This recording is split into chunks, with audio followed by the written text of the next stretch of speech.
Hi guys and welcome back po sa Tarot Page Philippines. And sa video na to gawin natin ang weekly horoscope for May 6 to 12 para po sa mga kaibigan natin na merong Sun, Moon at Rising sign na Gemini. So kung bago kayo sa channel, please click the subscribe button, bell notification, and like this video as well. And kung pwede, pakishare na rin po ito sa mga social media accounts nyo, pati sa mga group chats nyo. Remember po yung mga readings are for guidance purposes, use your free will wisely. At sa mga nais malaman kung ano yung sun, moon at rising sign nila at ang benefits neto, sa dulo po ng video may link tayo para dito. And also guys, for spell works and private reading, message nyo po ako, tarot page sa ating Facebook page which is nasa description ng ating video. And for those who would like to donate to support our channel, pwede nyo pong isend via GCash or Maya, the numbers at the bottom of the screen, or use the join button or yung thanks button. Gemini, kamusta ka? Tingnan natin ha. Six of Cups. Tsaka clean it up. Hmm. Ano ba sabihin sa'yo na mas maayos-ayos? Ngayon, diretso na lang natin. Ang hirap magpanggap, no? Ang hirap magpanggap na okay. Ang hirap magpakita na nakangiti ka. Pero deep inside, nagsa-struggle. Kasi andun yung with the six, this is about harmony. Parang oo, meron kang nasasabi mo na meron kang inner peace. Parang masaya ka na at sa mga naging decisions mo. Pero masaya ka ba sa outcome ng decisions mo? Happy ka ba sa resulta ng um, yung mga mga nangyari? Kasi yun yung big question dito eh. So, what I'm seeing here sa cards is andoon na kailangan mo talagang pag-isipan 'to. Kasi kumbaga, ang ginawa mo na lang, tinanggap mo na lang siya as is na parang, ganito na may resulta, eh, ito yung decision ko. Sige at dahil papanindigan ko, kahit anong lumabas, yun yung, tatanggapin ko, which is wrong. Bakit siya naging wrong? Because you are the creator. Yun yung paalala sa'yo ng cards. Ikaw yung um, nagma-manifest ng mga bagay-bagay. Ikaw yung kumbaga magde-decide kung ano ba talagang dapat outcome. Yes, may mga outcomes tayo pero na pagdadaanan or makukuha along the way. Pero ang paalala sa'yo ng cards is that you need to also make sure na yun yung gusto mo. Kasi as someone or tayo na nagma-manifest, tayo yung magsasabi kung ano dapat maging outcome. Yun yung weird dun, 'di ba? Ang weird na ito yung alam nating outcome pero kaya mo siyang baguhin. And that is where manifestation starts. Kasi nandun yung part na pinaniwala mo yung sarili mo na ito yung magiging outcome. So yun yung magiging outcome. So bakit nga ba? Although yes, you have your inner peace, happy ka naman, pero bakit hindi nagiging maganda yung results? What's your crossing? Empress to the sea. O yun. This is about motherhood. This is about nurturing, movement. Girl, ang dami mo responsibility kasing kinuha. Naintindihan ko na, bakit ganon. Kasi andoon na nurturing eh. So, andoon na it's a responsibility na kailangan mong tanggapin. Pero from time to time, kailangan lumalabas ka sa responsibility. Umaalis ka. Why? Pero parang napaka-irresponsible ko naman. Sabihin natin kung nanay ka, ang napaka-irresponsibleng ina ko naman kung pipigilan ko yung pagiging ina ko. Well, hindi. Why? Kasi hindi ka lang isang ina. Sabihin natin if you're a single mom natin, sabihin hiwalay kayo kunyari example lang, hiwalay kayo ng partner mo or ng asawa mo. Hindi ka lang isang ina. Isa ka ring kapatid, isa ka ring kaibigan, isa ka ring katrabaho, isa ka ring anak. Madami kang roles. Yes, fulfilling at kailangan natin tumparin ang pag-iisang ina, pero andun yung point na meron ka pang ibang mga roles na kailangan mong gampanan. So, what the card is saying is that teach them. Kung sabihin natin, if you're a leader, teach them how to be, kumbaga, empower mo sila. Turuan mo sila. Bigyan mo sila mga minor responsibilities para mag-grow sila. Example, sabihin natin sa bahay, sabihin natin, hmm, mag-isa ka lang, and then meron kang inalagang tatlong bata. Sabihin lang natin, then turuan mo yung isa if ano yung kung hanggang saan yung capacity niya. Sabihin natin na 2 years old. "Oh, mga anak anak ligpit mo yung mga laruan." Simple as that. Simple chores, simple responsibilities, makakatulong yun sa'yo. And yung development nun doon sa tinuturuan mo is maganda rin. It's actually a win-win situation, 'di ba? Kasi you need to get out of your comfort zone, sabi ng To The Sea. Andoon na may mga opportunities outside doon sa circle mo na hindi mo na-maximize, hindi mo nakukuha, hindi mo natatanggap kasi nga nakakulog ka doon sa doon sa bubble mo lang. Labas-labas din 'pag may time, ha? So, ano ba yung crown desire mo? We have here the world and mending. Well, medyo baguhin natin yung gusto natin, Gemini. Although yes, you would like to have fulfillment, gusto mo ng kumbaga maayos 'tong mga bagay-bagay, pero you need to also start healing, okay? Kasi para ano lang 'yan, kung doktor ka, gusto mong tumulong para may mga gumaling agad yung may sakit, may sakit ka. So, instead na makatulong ka, baka mas magdala ka pa ng problema kasi makahawa ka. Get the point? Yes, andun tayo ng gusto mo maging maganda yung outcome maybe for those you love or sa family mo o sa friends mo, sa mga mini-mentor mo, sa mga inalagaan mo. Pero ikaw din dapat sumasabay ka dun. Never mo dapat tinatanggal yung sarili mo sa equation. Hindi puwedeng, "Ay okey lang na." Kasi may mga gano'ng may mga gano'n tayong iba, may mga gano'ng mindset na, "Okey lang kahit hindi ako kumain basta sila." Okey, sige. Pero self-sacrifice? Okey, kung hindi ka kakain, papaano ka magkakaroon ng lakas para mag-produce ng resources, 'di ba? Include yourself, kapatid. Hindi puwedeng hindi. Oo, andun yung point na gusto natin yung kumbaga parang pa-martyr effect tayo, pero 'wag gano'n, If you want them to grow, you need to also grow. Parang yung yung napanood ko sa isang hiking, movie. Sabi nung parang pinaka-context nung sinabi nung bida, maaabot niyo lang yung lugar na kaya kong maabot. Kasi siya yung nagle-lead nung hiking. Kumbaga wall climbing pa actually, mountain climbing siya. Kasi siya yung nagse-secure, nung lugar. So, kung hanggang saan lang naabot mo, dun lang din sila. If you want them to grow, then you need to grow more. Kailangan mauna ka, to be honest. So, medyo baguhin natin yung ating desire. Include mo yung sarili mo. Hindi pwedeng hindi. My gosh. Okay. What is your foundation? Kaganyan ka. Three of Cups, exchange gift. Well, broken promises, it's common talaga. Rare hindi naman rare, pero bihira kasi, sa mga tao na nagsasabi ng kanilang mga pangako ta's tinutupad. So, nai-gets ko naman na umasa ka, kaya siguro ayaw mo din ng mangako sa iba, kasi parang naranasan ko kasi papaano hindi tuparin yung pangako, So, ayoko maramdaman nila yung naramdaman ko nun. Okay, valid point. Ayaw mo maramdaman. Pero ito kasi yun, you need to give them hope sa promises. At ito yung maganda, take it as a challenge. Nag-promise ka, then ayaw mo maranasan nila yung naranasan mo dati. Betrayal. Of course, part na dun yung pagsisinungaling kasi nga nangako at hindi tinupad. Sabi magtitino. Magtino sa doon kung saan man yun. So it's time that you also use that as a way to challenge yourself.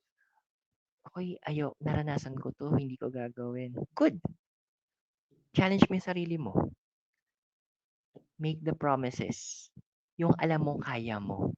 Then unti-unti, isa-isahin mong tuparin. Well, let's see your past. Ano ba nangyari sa past mo? Two of Pentacles, Chapwood. Well, ang hirap lang kasi, 'di ba nga, yun nga yung point. They made promises. Tapos,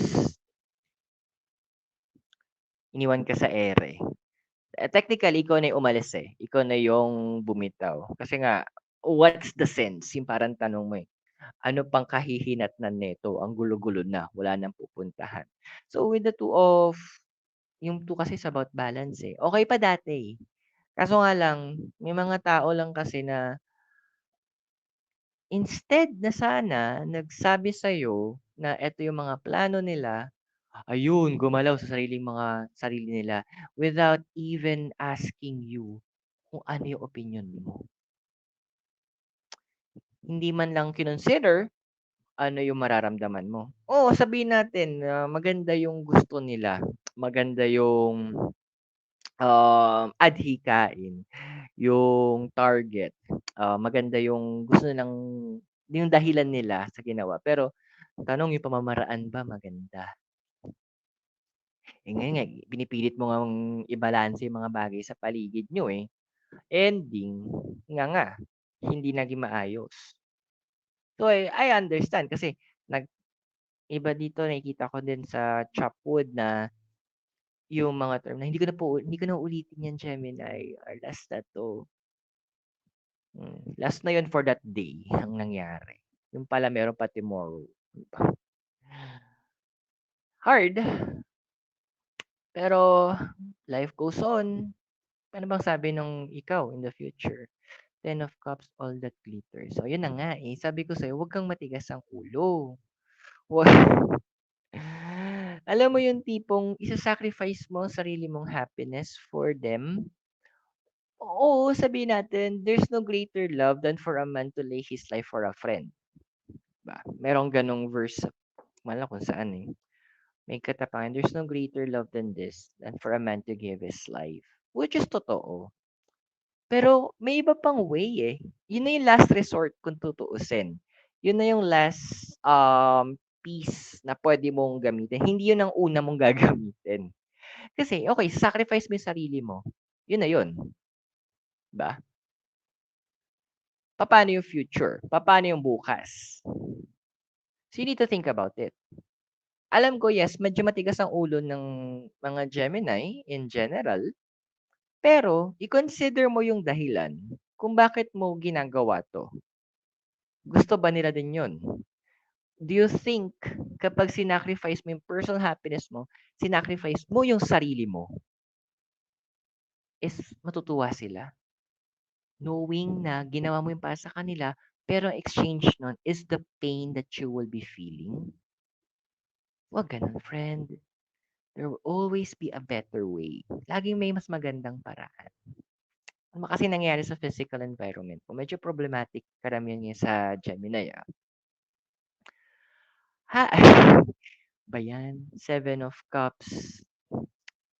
Tapos, Unfinished Symphony. Well, minsan talaga sarap manisi. Alam mo yun? Ang sarap minsan manapok. Ang sarap minsan manghampas ng ibang tao.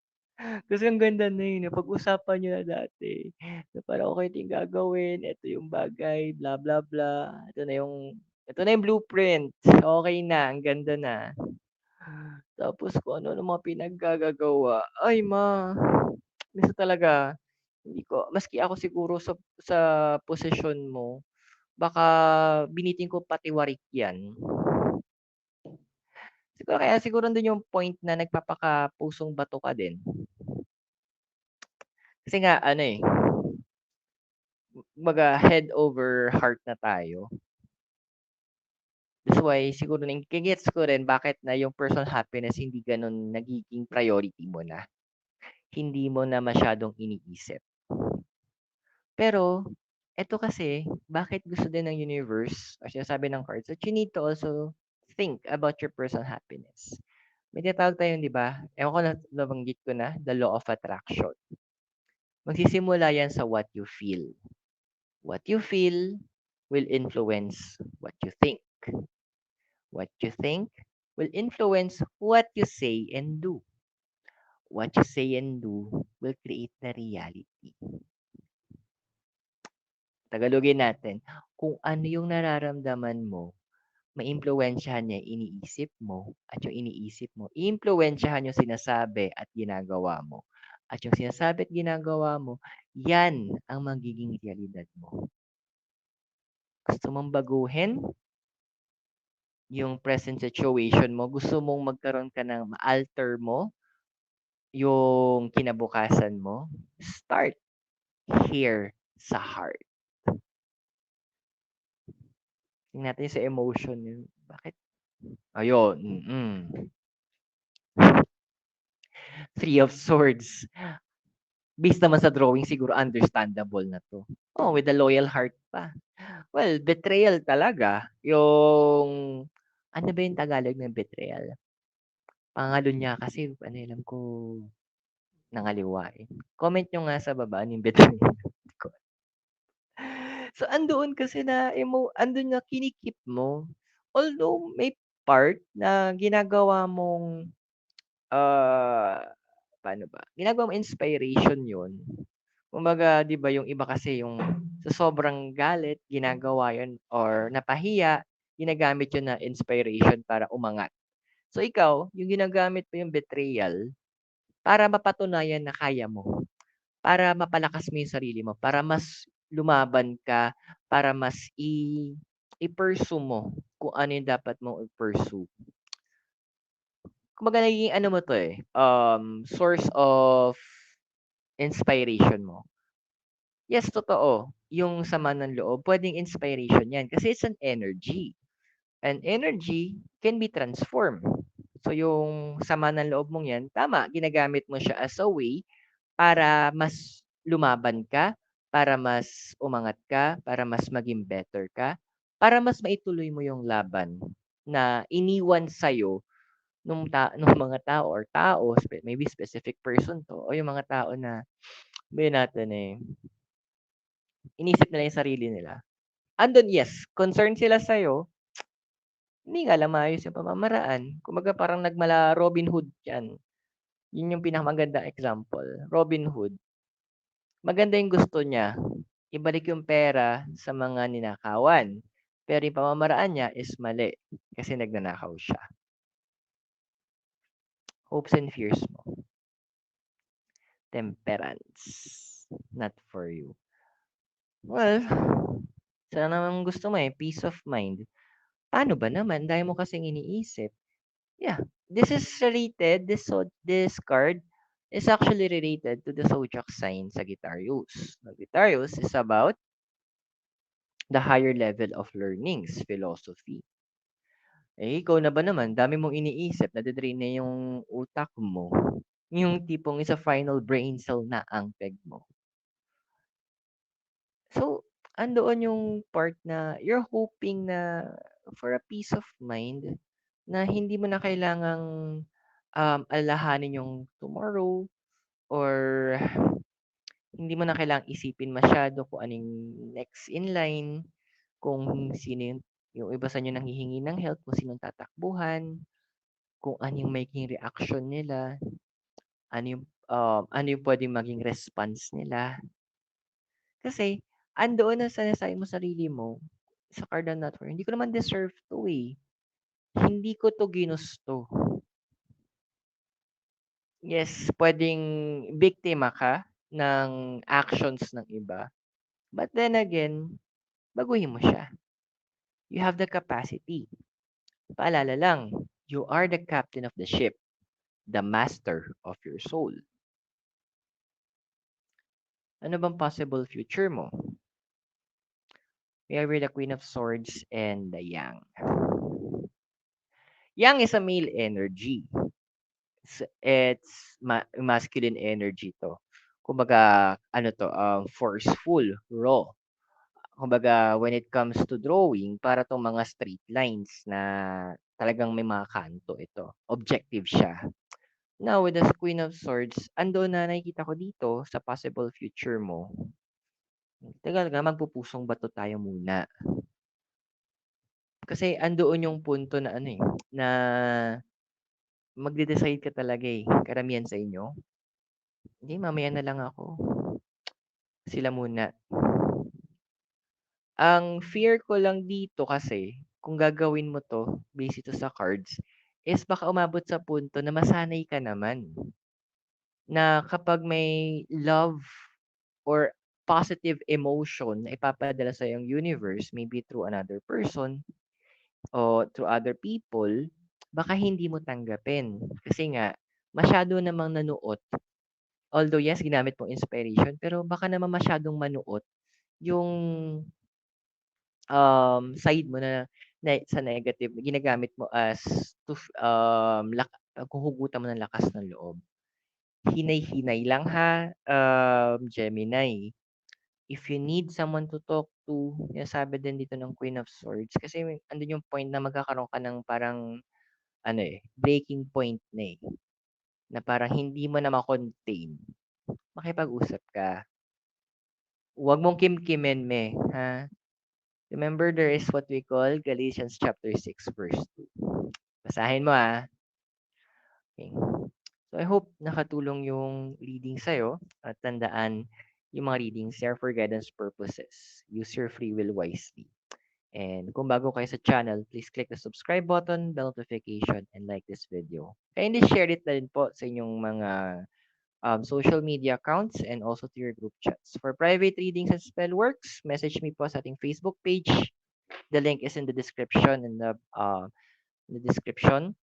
And if you want to support, you can send it via GCash or Maya. The numbers at the bottom of your screen. Or you can use the join button or thanks button. Gemini, maraming maraming salamat sa iyo. God bless, namaste, Hare Krishna, and blessed be. At naway magkita tayo very soon. And all the way here from Latin del Benguet, keep safe and goodbye for now. Thank you.